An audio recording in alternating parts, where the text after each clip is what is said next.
It's the same thing because it's right before pre. Because they're part of a sequence, right? Because they're right next to each other. Okay. So all those little things, need to be there. I know it is tedious, but we are just trying to make sure that everybody can follow those steps. Okay.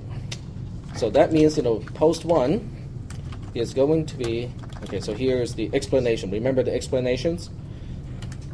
The first thing you want to do with the explanation is whether the right-hand side is referring to the left-hand side or not. The right-hand side of the assignment of line 1, if you want to be really long and lengthy, this is what you can say. I would just accept the right-hand side of line 1 does not refer to the left-hand side. That's equally good. It is clear enough to me.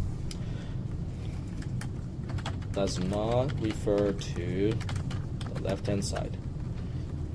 Does everybody understand what I mean by this statement? Okay. When you look at the assignment statement on line 1, it has the left-hand side, which is x itself, the variable being changed, and the right-hand side, which is an expression that is going to provide a value, right? So in this case, the expression 5 does not refer to x at all. There's no mentioning of x on the right-hand side of the assignment. Okay, so that's what I meant by the right-hand side of the assignment of line 1 does not refer to the left-hand side. So as a result of that, we know that the operation cannot be undone.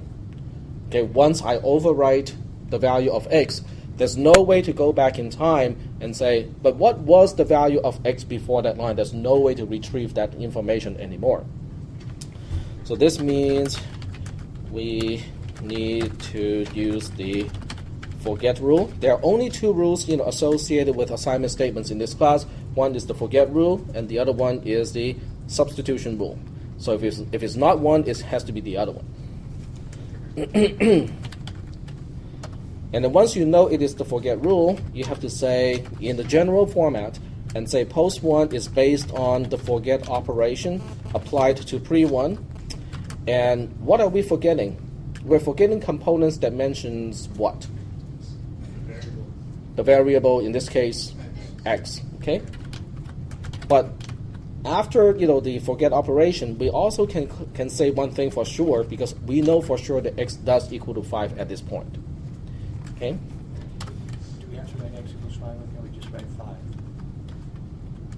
You have to write x equals 5, because 5 is not a comparison condition, okay? That's a good question. The question is, do we have to write x equals 5, or can we just write 5?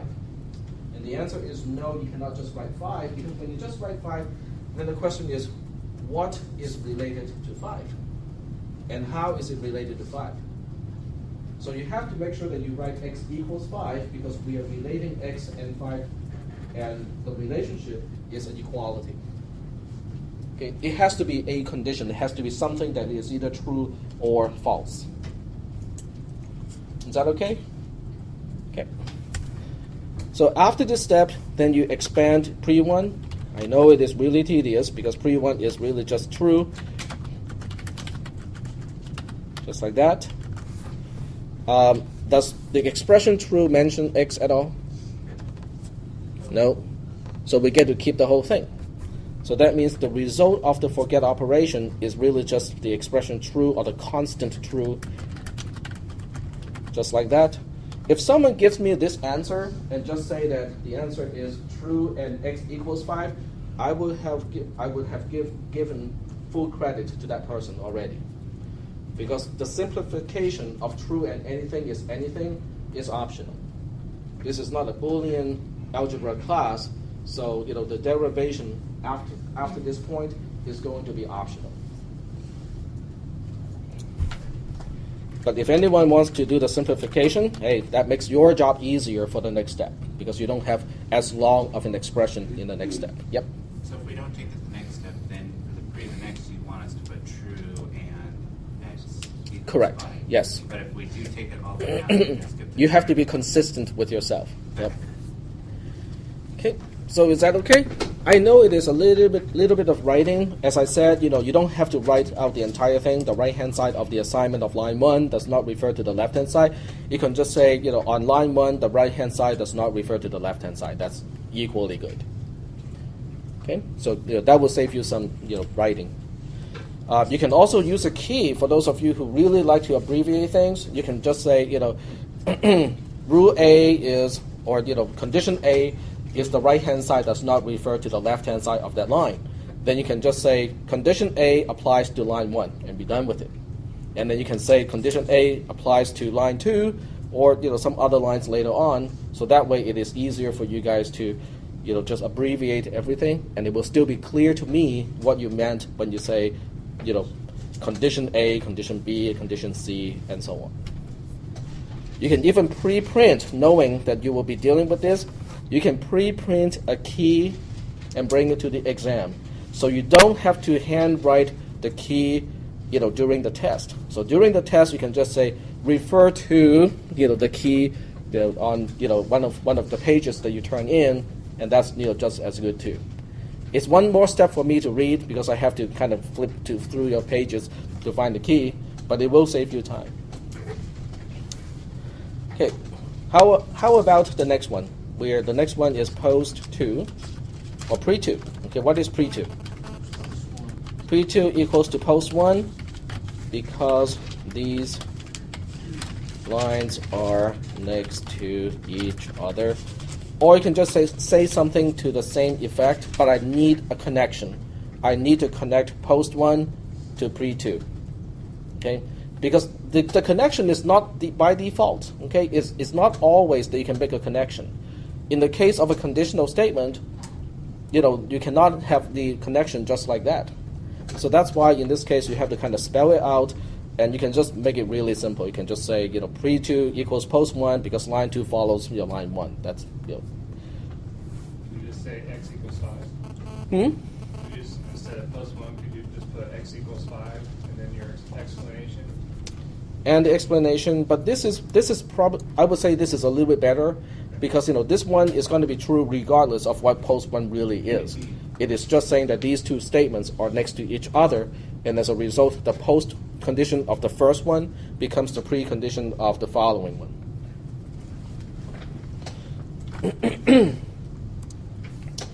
Okay, so next line. What is post 2? Well, pretty much the same thing. So, well, I can do this because I can do copy and paste.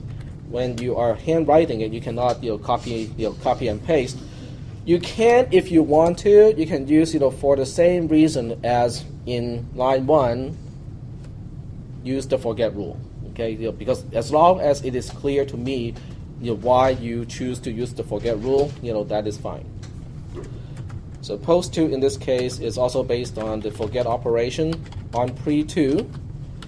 And this time we are forgetting everything that mentions y, because y is the variable being changed on line 2. But after this executes, we also know for sure that y equals to x plus 1. Okay? Is that okay? So the next step is to expand it. You can just expand what is pre 2. So pre 2 in this case is x equals to 5. So it's x equals to 5 and y equals x plus 1, like that. Does x equals 5 refer to y? Does it mention y at all? No. Nope. So we get to keep the whole thing. There's nothing to really get rid of in this case. So now we have that as the end result. If anyone wants to simplify and basically say since x equals 5 and y equals x plus 1 as a result, and put an and here and say y equals 6, that's good. There's nothing wrong with that. But as long as you can get up to this point, I will give you full credit. But if you get to this point, then you have to use this consistently, in the next step. Are we okay so far? Yep, okay. Now there is a reason why, putting the extra information to say that y equals 6 is useful, because when you claim x equals 6, you are decoupling y from x from this point. In other words, you can do everything you want to do to x, and it will not affect the value of y. But since I have not taught you about that little trick, we'll just assume that people only know how to do it up to this point, and we'll just, the end result would not be as clean or as useful as it can be, but that's fine. That's not the important point here. So the next line was basically say 3 equals post 2 for the same reason as before. So once you mention the reason once, we can just kind of do this without actually stating the reason again, because it is really the same reason. And we also use the same reason here because on line 3, x gets 3, which means the right-hand side of the assignment does not refer to the left-hand side, which also means that we're going to use the forget rule. With copy and paste, it's worse because I have to update the line number. If I forget to update the line number, then it would be incorrect. So now post 3 equals to the forget operation applied to pre-3, and at this point we know x does equal to 3. Okay. So the next thing we want to do is to expand what is pre-3. Pre-3 is x equals 5 and y equals x plus 1. That's pre-3. We are forgetting which variable here. I forgot that. I forgot to specify one of the things in the forget operation, so it's forgotten squared. What am I forgetting here? I'm forgetting everything that mentions x. So this is going to be interesting. Okay, does x equals 5 mentions x? Yes. It does. Does y equals to x plus 1 mentions x? Yes. So both conditions at this point mentions x. So if you forget all the components that mentions x, you would have nothing left.